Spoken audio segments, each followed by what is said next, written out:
Sejam bem-vindos à disciplina de Linguagens Formais e Autômatos. Na aula de hoje, iremos tratar sobre as linguagens livres de contexto. Mais especificamente, apresentaremos um formalismo do tipo axiomático, que é a gramática livre de contexto. As linguagens livres de contexto têm uma notação natural, recursiva, chamada de gramática livre de contexto. A gramática livre de contexto é um conceito essencial para a implementação de compiladores e outros processamentos de linguagens de programação. Ferramentas como o IAC tomam uma gramática como entrada e produzem um analisador sintático, o componente de um compilador que deduz a estrutura do programa que está sendo compilado. O padrão XML para compartilhamento de informações através de documentos web tem uma notação chamada de DTD para descrever a estrutura de tais documentos, pelo alinhamento de tags de semântica dentro do documento. A DTD é, em essência, uma gramática livre de contexto, cuja linguagem é uma classe de documentos interrelacionados. A expressão livre de contexto deve-se ao fato de que as derivações nas regras de produção não dependem dos símbolos que antecedem ou sucedem o contexto na palavra que está sendo derivada. As linguagens livres de contexto também podem ser reconhecidas por um formalismo do tipo operacional, ou seja, um autômato não determinístico com transições vazias, que é adicionado de uma memória auxiliar do tipo pilha. Esse autômato é denominado de autômato pilha. Formalmente, uma gramática livre de contexto é uma gramática na qual toda regra de produção é da seguinte forma. Na cabeça da regra, eu tenho apenas uma variável, ou seja, um símbolo não terminal, e no corpo da regra, eu tenho uma palavra formada por variáveis e símbolos terminais. Recapitulando, por que ela se chama livre de contexto? Porque ao fazer as produções, utilizar as nossas regras de produção, eu não olho o contexto que aparece na palavra antes ou depois da variável. Eu simplesmente substituo uma variável pelo seu corpo, sem observar o que acontece antes ou depois. Vimos que a linguagem formada por N zeros seguidos de N uns, ou seja, linguagens que precisam de balanceamento, por exemplo, balanceamento de parênteses, chave abrindo e chave fechando, que definem escopo de linguagens de programação, como o begin e o end, não são definidas através de autômatos finitos, sejam eles não determinísticos, seja, por exemplo, uma expressão regular ou mesmo uma gramática regular. Todavia, conseguimos defini-lo de forma muito direta através de uma gramática livre de contexto, que tem a restrição de, na cabeça da regra de produção, ter uma variável e no corpo pode ter uma palavra formada por variáveis e símbolos terminais. Então, vejamos essa gramática. A gramática tem um símbolo apenas de variável, S, tem 0 e 1 como símbolos terminais, ou seja, os símbolos que vão fazer parte da minha linguagem, e apenas duas regras de produção. Uma que diz que se eu tenho um S, uma variável S, eu posso substituir ela por 0 no início, a S de novo e o 1 ao final. Ou seja, sempre que eu adiciono um 0 no início, eu adiciono um 1 no final. Ou então, uma outra produção que diz que o S leva na palavra vazia, ou seja, no epsilon. Eu tenho apenas um símbolo e, portanto, esse é o símbolo inicial. Vejamos como derivar palavras nessa gramática. Bem, eu começo com meu símbolo inicial S e posso aplicar as minhas regras de produção. Por exemplo, existe uma regra de produção que me diz que de S eu produzo 0S1. Então, a partir do S, eu tenho uma derivação de 0S1. Ora, eu posso aplicar novamente essa regra de produção e substituir o S por 0S1. Então, eu permaneço com 0, 1 e tenho essa seguinte derivação. Por fim, eu posso substituir o meu S pelo epsilon, porque essa é uma regra de produção. Então, eu formo a palavra 0011, porque o S foi substituído pelo epsilon.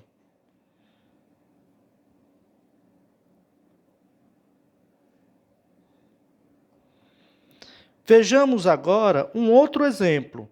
O exemplo da linguagem formada por W e W reverso. Por exemplo, a palavra 011 com essa palavra reverso é 110. Essa palavra pertence à minha linguagem. Ora, para a gente definir essa gramática, a gente usa um símbolo inicial, somente um, o S, que é o símbolo inicial. Usamos o 0 e 1, que são símbolos terminais, ou seja, que vão formar a minha palavra. E usamos 3 regras de produção. Uma que diz que sempre que eu adiciono um 0 no início, eu adiciono um 1 ao final. Ou seja, S produz 0S1. Ou então, produz 1S1. E, por fim, S produz o epsilon. Vamos ver um exemplo. Bem, novamente eu começo com S como sendo o meu símbolo inicial. Eu posso, por exemplo, aplicar a primeira regra de produção, que me diz que 0S0, ou seja, de S eu derivo 0S0. Depois disso, eu posso aplicar uma que diz que S produz 1S1, portanto, eu vou substituir os S por 1S1. Eu posso novamente, se quiser, aplicar essa regra de produção e aí derivar 0,1, aí 1S1 e 1,0, que é o que eu já tinha. Por fim, eu posso aplicar a regra que me diz que de S eu produzo o epsilon. E aí eu formo a palavra 011, 110. Ou seja, um W e o W reverso.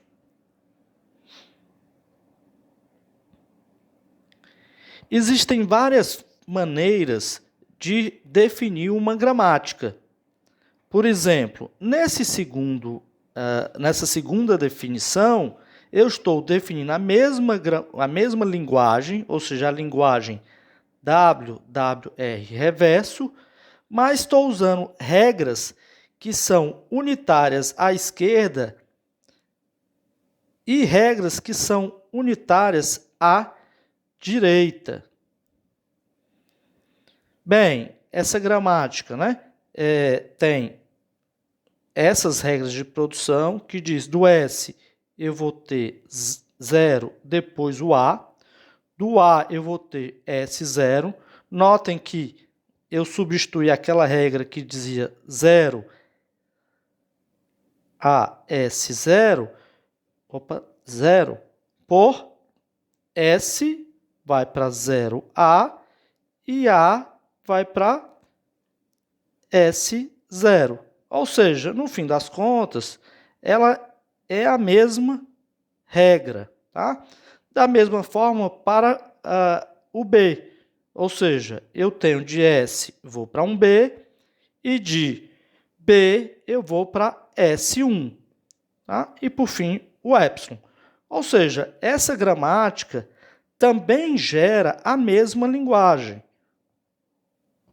Aqui, por exemplo, de S eu derivo 0S, por quê? Porque eu tenho uma regra que me diz que de S eu vou para 0A.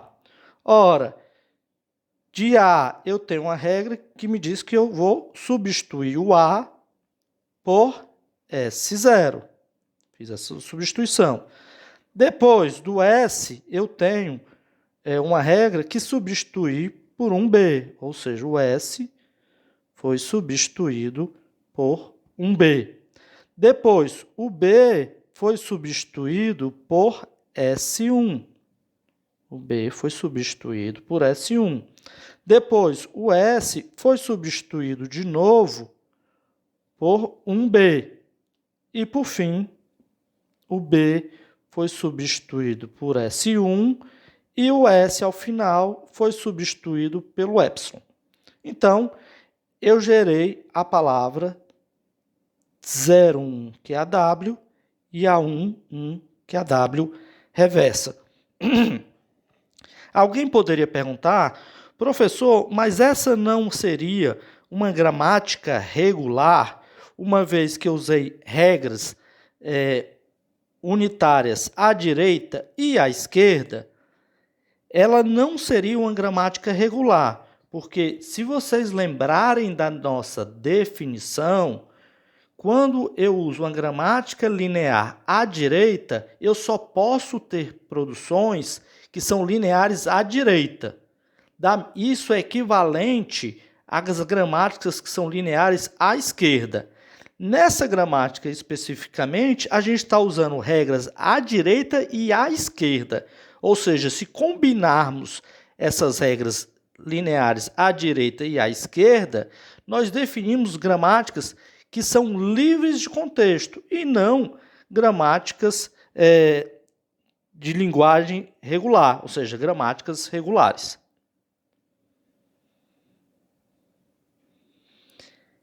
É muito comum em computação apresentar as linguagens livres de contexto na notação de Backus-Naus form, que é muito utilizado para apresentar a sintaxe, a linguagem das linguagens de programação, como C, Java, Python, JavaScript, e dentre outras. Essa notação faz as seguintes considerações. Todas as variáveis são delimitadas pelo símbolo, por esses dois símbolos, ou seja, abrindo e fechando. Todos os terminais são palavras que não usam delimitadores, ou seja, não tem esses símbolos delimitadores. Então, se tem, eu entendo que são variáveis, e se não tem, é porque são terminais. E as regras de produção do tipo A-alfa tem a notação de A, dois pontos, igual a alfa. Ou seja, a gente substitui o símbolo, né, de implicação pelo dois pontos, igual. Vejamos um exemplo de uma gramática em BNF para expressões aritméticas. Né? Uma expressão ela pode ser definida por uma expressão, um operador e uma expressão, onde o operador pode ser a soma, a subtração, a multiplicação e a divisão. E uma expressão também pode ser um número. Ora, mas um número é o quê? É um dígito seguido de um número ou apenas um dígito. E o dígito é 0, 1, 2, 3, 4, qualquer um deles, né? Dos dígitos, do 0 ao 9. Então, por exemplo, o 13 é um número, porque 1 é o dígito, 3 é um número, um número é um dígito e 3 é um dígito. Logo, 13 é um número. 13 mais 13 é uma expressão, porque uma expressão é um número, a soma é um operador e 13 também é uma expressão porque é um número.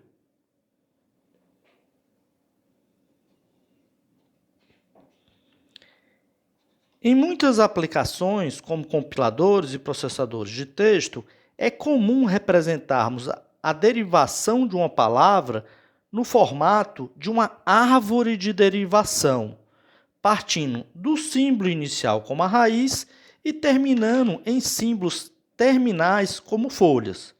Ou seja, nossa árvore de derivação terá a raiz como símbolo inicial da gramática. Para todos os nós, ou seja, os vértices interiores, eles serão variáveis tal que se A é um vértice interior e x1, x2 até xn são filhos de A, é porque nós temos uma produção de A em x1, x2 e xn. E nós convencionaremos que os vértices x1 até xn são ordenados sempre da esquerda para a direita. Ou seja, x1 é sempre o filho mais à esquerda e xn é o filho mais à direita. E as nossas folhas da nossa árvore são os símbolos terminais ou, eventualmente, o vazio. Vejamos como, a partir dessa derivação, gerar a árvore de derivação equivalente. Ou seja, eu parto do meu símbolo inicial, eu tenho uma derivação de S indo em 0, S1, portanto, eu vou ter um filho mais à esquerda, que é o 0, vou ter o S e vou ter o 1. Depois, eu substituir de novo o S por 0S1, então, do S eu vou ter mais à esquerda o 0, o S e mais à direita o 1. E, por fim, o S eu vou substituir pelo epsilon, ou seja, S vai ser substituído pelo epsilon. Então, assim eu gero a minha árvore de derivação.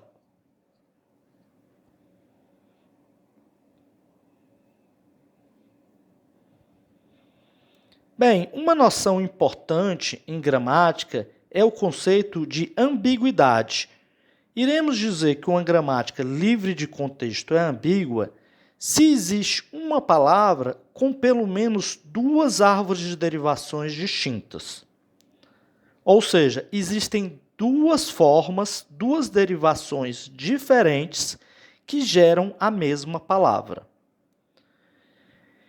Infelizmente, existem gramáticas que são inerentemente ambíguas, ou seja, não existe um procedimento para transformar uma gramática ambígua em gramática não ambígua. Mais ainda, o problema de saber se uma gramática é ambígua é um problema indecidível, ou seja, não existe nenhum algoritmo capaz de responder afirmativamente ou negativamente que, dada uma gramática, ela é ambígua ou não. Iremos estudar a fundo esse contexto na disciplina de Teoria da Computação, onde estudamos indecidibilidade de linguagens. Vejamos um exemplo de uma expressão aritmética, uma gramática para uma expressão aritmética. Aqui eu vou usar apenas uma variável, E, que será a variável inicial. Irei usar os símbolos para os operadores, a soma, a multiplicação. Irei usar parênteses abrindo, parênteses fechando. E, em vez de usar números, eu vou usar uma variável x para representar um número. Bem, as minhas regras de produção são da seguinte forma. Eu tenho que uma expressão é a soma de duas expressões, ou a multiplicação de duas expressões, ou uma expressão entre parênteses, ou então uma variável x, ou seja, uma expressão é uma variável x.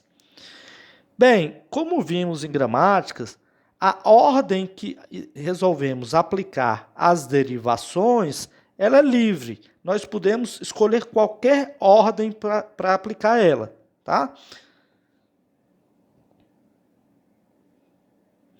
Vejamos um exemplo aqui. Eu tenho o começo o meu símbolo inicial, eu vou substituir esse por mais ou seja, eu vou usar a produção que diz que uma expressão regular produz uma expressão regular que é a soma de duas expressões regulares. Depois eu vou fazer uma abordagem de sempre usar a regra mais à esquerda, ou seja, eu vou substituir o aqui por x, porque eu digo, se eu tenho uma expressão eu posso substituir ela por x. Depois, eu vou substituir a minha segunda agora pela multiplicação de por que seria essa outra regra. Depois, eu vou fazer uma derivação mais à esquerda novamente, substituindo o por x. E, por fim, o último eu vou substituir também por x. Ou seja, notem que essa sequência de derivações produziu a palavra x mais x vezes x. Ora, vamos fazer a árvore de derivação dessa expressão. Então, eu começo com que é o meu símbolo inicial. O eu vou substituir por mais Depois, o eu substituir por x. Então, tenho essa derivação. Depois, esse outro eu substituir pela expressão vezes ou seja, tenho vezes Depois, o eu substituir por x. E, por fim, o último eu substituir por x. Ou seja, eu tenho essa árvore de derivação.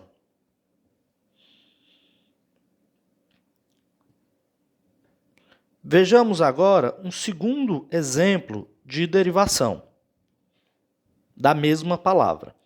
Bem, eu começo no certo? Começo no Eu posso gerar a partir dele o a multiplicação e o Depois, eu posso substituir o mais à esquerda por mais ou seja, vou ter mais Depois, eu substituo mais à esquerda por x, ou seja, esse vai ser substituído por x.